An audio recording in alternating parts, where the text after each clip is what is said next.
years here in the rural colonies, where a humble seamstress made her beloved doll, Gwen. What Gwen can remember of her past, she remembers with love. The seamstress and the doll spent their days crafting, scissors resting in Gwen's still hands as her maker stitched nearby with a needle and thread. At night, the two could be found crouched under the dinner table, the seamstress challenging Gwen to makeshift duels, the clash of silverware against scissors echoing,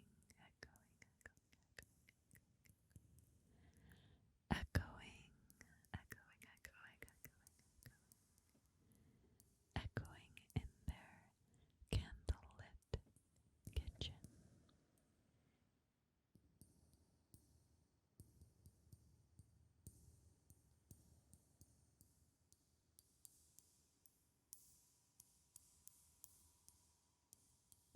In time, the games stopped and the light faded. Gwen could not understand why, but whenever she struggled to recall details, she felt a twinge of pain tied to a man whose name and face escaped her. As her memories washed away with the ocean tide, Gwen lay still for centuries, quiet, quiet and forgotten.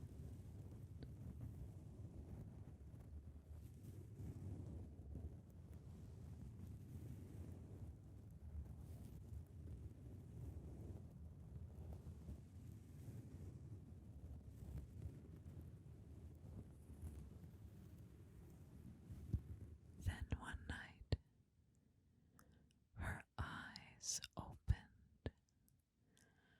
Gwen awoke for the very first time on a shadowy beach far from her home.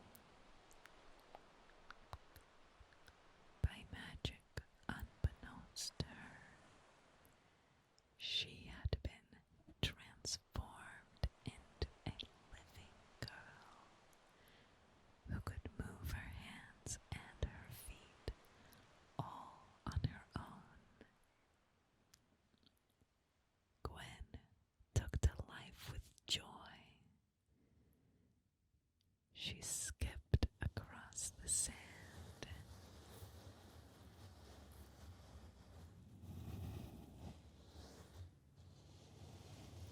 amazed by how far her eyes could see, how wondrous every pebble was to her touch.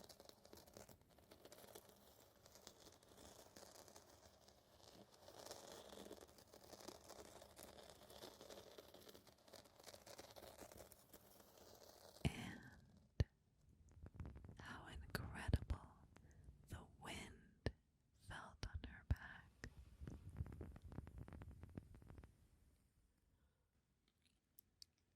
Along the coast, scattered debris left abandoned for a millennium caught her attention. Lying beside broken chests were oddly familiar tools. Scissors, scissors, scissors, scissors.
was not the only one drawn to this magic,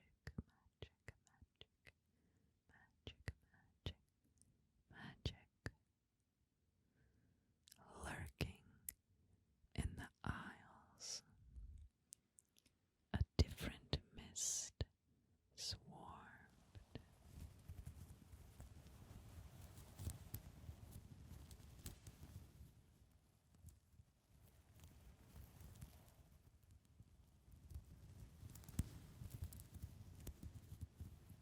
Black in color, it coiled and twisted, forming into fearsome wraiths. Something within Gwen's newfound presence attracted them. Something they hungered for with obsession.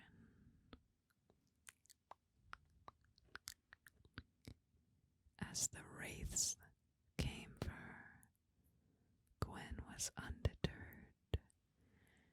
She thrust her scissors at them, and, to her delight, more of her mist filled the air, enchanting the size and strength of her tools, and turning them from mere steel into spectral magic.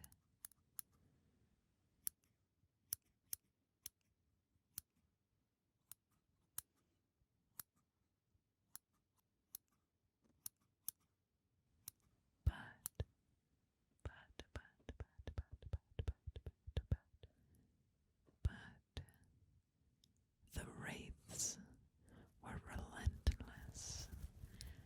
They swelled in number, fueled by the ever-growing black mist.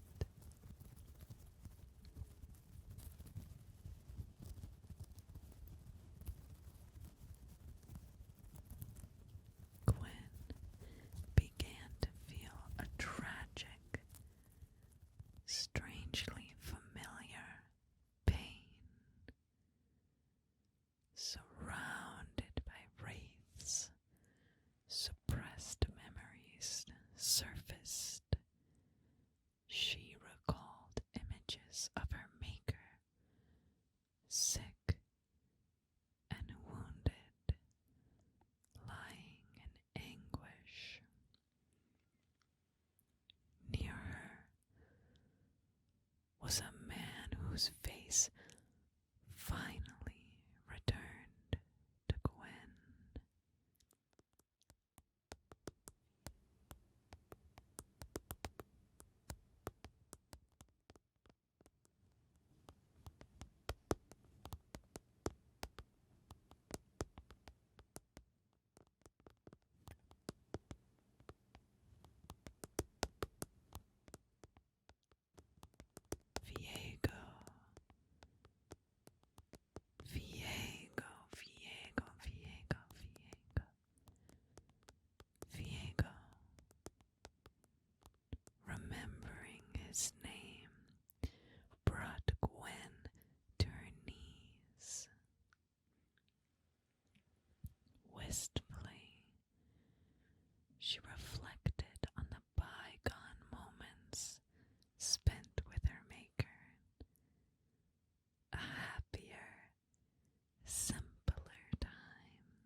angels that first sewed and stitched Gwen together were now in her hands. Gwen believed this was no accident. She knew deep down, deep down, deep down, deep down, deep down her maker was still with her, still fighting. This was a gift Gwen would not take for granted. Grasping the needles and thread, she spun clouds of hallowed mist to push back the swarming wraiths. Her scissors slashed, slashed, slashed, slashed, hard and fast, reminiscent of those blissful nights when her maker imagined grand battles beneath their kitchen table.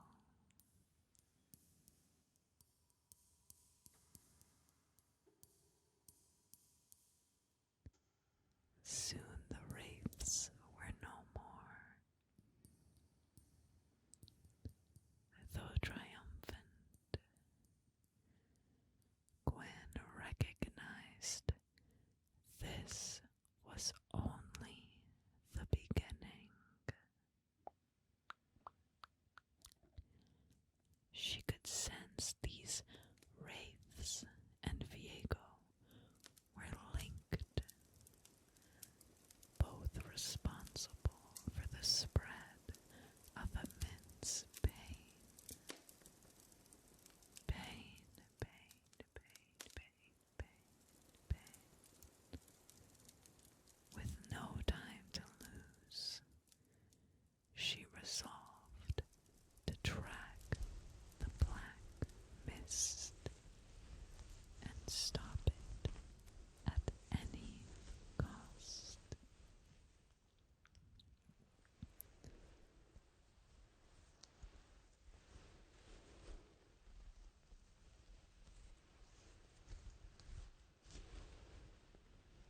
Gwen expected this endeavor to be strenuous, yet,